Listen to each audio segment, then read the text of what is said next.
यहां पर मोटे तौर पर 7-8 अंकों में कुछ बातें हैं जो हमारी आशा थी और उस पर इस बजट का रिस्पॉन्स क्या रहा है उसको अंकित कर देते हैं। सबसे बड़ी बेरोजगारी की समस्या इस देश के सामने है और यह हमारे देश की सबसे बड़ी चुनौती है और आशा थी कि इस बजट में ऐसा कुछ होगा जिससे कि रोजगार का सृजन होगा, बेरोजगारी की समस्या का अंत होगा। छोटी छोटी नौकरियों के लिए लाखों लोग आवेदन देते हैं। रिस्पॉन्स में जो हुआ है वो बहुत कम है। रिस्पॉन्स में जो कॉपी पेस्ट किया गया है वो भी ठीक से नहीं किया गया है और रिस्पॉन्स में कहा गया है कि 2,90,00,000 लोग, 3 तरह की स्कीमों में करीब 2,90,00,000 लोगों को फायदा होगा। ये एक बहुत एग्जैजरेटेड नंबर लगता है, ऐसा नहीं होने वाला है और कहीं ना कहीं रोजगार सृजन का एक बड़ा मौका खो दिया गया है। दूसरी बात महंगाई की। यह देश कमर तोड़ महंगाई से जूझ रहा है। आज होलसेल प्राइस इन्फ्लेशन करीब 3.4% है। फूड इन्फ्लेशन की जो लास्ट रीडिंग थी वो 9.5% है और उसके बाद भी इकोनॉमिक सर्वे में 1.7% के एक मैन्युफैक्चरिंग डिफ्लेटर की बात की गई है। इन नंबर्स को जस्टिफाई करने के लिए विश्व के बड़े बड़े अर्थशास्त्री उस डिफ्लेटर के नंबर से यकीन नहीं रखते हैं और यह भी मानना बड़ा मुश्किल है कि अगर 8.2% जीडीपी ग्रोथ हो रही है तो कृषि सिर्फ 1.4% पे और कंजम्पशन जो 2/3 हिस्सा होता है जीडीपी का वो मात्र 4% पे कैसे ग्रो हो रहा है। खैर, इकोनॉमिक सर्वे में महंगाई पर कुछ सेंटेंसेस, कुछ वाक्य बोले गए थे। वित्त मंत्री ने अपने तीसरे पैराग्राफ में महंगाई पर मात्र 10 शब्द बोले हैं। तो महंगाई को खत्म करने की, आम आदमी को राहत दिलाने की, जरूरी सामानों पर टैक्स को कम करने की कोई राहत कहीं दिखाई इस बजट में नहीं दी है। तीसरा जिस पर हम बात करना चाहते हैं वो शिक्षा है और यह सच है कि शिक्षा का बड़े तौर पर गुणवत्ता उसमें कम है।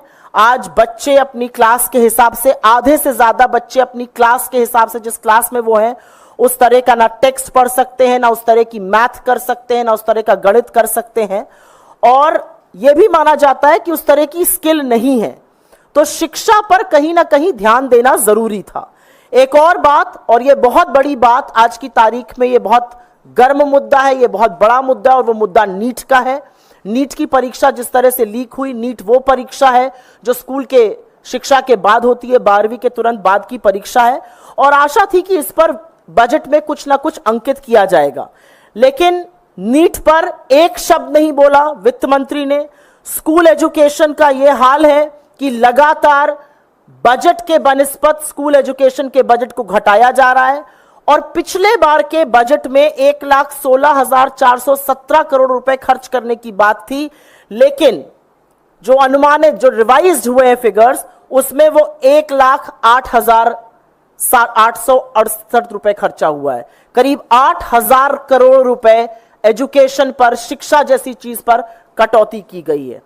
चौथा पॉइंट हेल्थ केयर, स्वास्थ्य का है और यह सर्वविदित है, सबको पता है कि पब्लिक हेल्थ केयर का बुरा हाल है, सरकारी अस्पतालों का बुरा हाल है।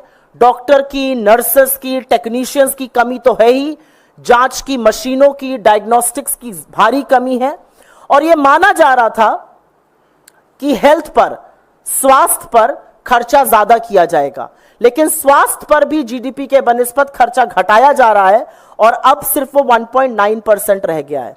और सुनने की बात यह भी है कि पिछली बार का जो बजटेड अमाउंट था वो 88,956 करोड़ था, खर्च 80,000 करोड़ से कम किया गया, 8,000 करोड़ की से ज्यादा की इसमें भी कटौती की गई। पांचवा जरूरी पॉइंट है कि आय जो थमसी गई है, जो वेज बिल थमसे गए, जो लोगों की इनकम और आय बढ़ नहीं रही है। लगभग 6 साल से लोगों की इनकम एक जैसी प्रतीत हो रही है। वर्ष 2017 से 18, वित्तीय वर्ष 18 से 23 के बीच में जो स्वरोजगार पाते हैं वो 12,800 रुपए कमाते हैं प्रति माह। जो दिहाड़ी मजदूर हैं वो करीब करीब 7,400 कमाते हैं और जो मजदूर है वो 19,750 कमाते हैं। हमारी हमेशा से डिमांड रही है, हमारे मैनिफेस्टो में रहा है कि 400 प्रतिदिन की न्यूनतम आय हर श्रेणी की होनी चाहिए। इस श्रेणी की जो आय है, मजदूरों की जो आय है, वो 400 रुपए प्रतिदिन पर फिक्स किया जाए। ये हमने अपने घोषणा पत्र में डाला था। लेकिन असलियत यह है कि 0 से 20% टैक्स ब्रैकेट के अलावा किसी भी टैक्स देने वाले को कोई राहत नहीं है। और खास तौर से दिहाड़ी मजदूर, वो लोग जो शायद टैक्स ब्रैकेट में नहीं आते हैं, जो गरीब और गुर्बत से जूझ रहे हैं, पिछले 6 सालों में जिनकी इनकम नहीं बढ़ी है, उनको कोई भी राहत, कोई भी रियायत नहीं दी गई है। छठा बड़ा पॉइंट, और यह कृषि को लेकर है। हमारे देश की 65-70% लोग कृषि से संबंध रखते हैं।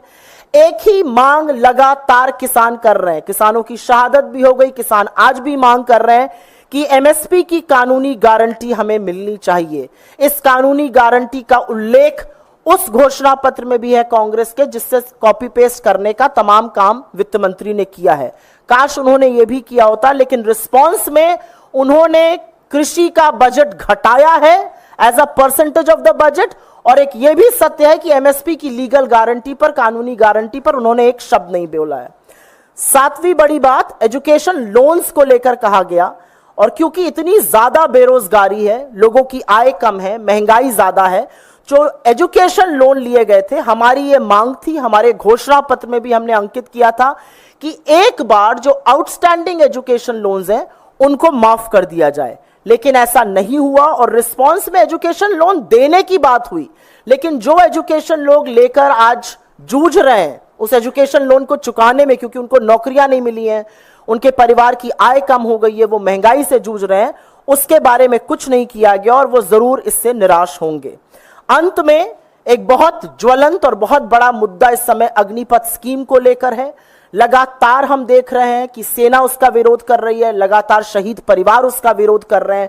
2 तरह की भ्रांति करने का, दोयम दर्जा सेना के एक वर्ग को देने का विरोध किया जा रहा है। और हमारी शुरू से मांग ये रही है, हमारी मैनिफेस्टो में था कि अग्निपथ स्कीम को विड्रॉ किया जाए, लेकिन अग्निपथ स्कीम पर भी एक शब्द नहीं था उसको खत्म करने का, उसको विड्रॉ करने के बारे में भी कोई उल्लेख नहीं था।